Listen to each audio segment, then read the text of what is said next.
Equalise ചെയ്യുന്നത്. അപ്പോൾ ഇവിടെ അതാണ് അസ്ഥികൾ അഴിയിട്ട കൂട്ടിൽ. നമ്മുടെ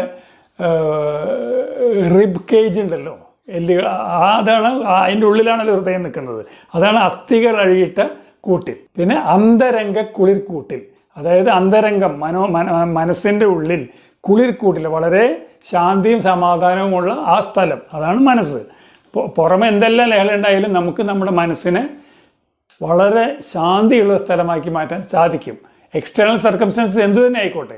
അപ്പോൾ അതാണ് ഇതിൽ ആ ഒരു അന്തരംഗ കുളിർക്കൂട്ടിൽ എന്ന് പറയുന്നത്. മോഹങ്ങൾ അതിനെ ഇളം പീലി ഇയാൽ പൊതിഞ്ഞു. അപ്പോൾ മുമ്പത്തെ വരികളിൽ സ്വപ്നങ്ങളെ കൊണ്ടാണ് മനസ്സ് വേറൊരു രൂപത്തിലേക്ക് ഇടുന്നത്. ഇത് മനുഷ്യനാകുമ്പോൾ സ്വപ്നങ്ങളും ഉണ്ടാവും, മോഹങ്ങളും ഉണ്ടാവും.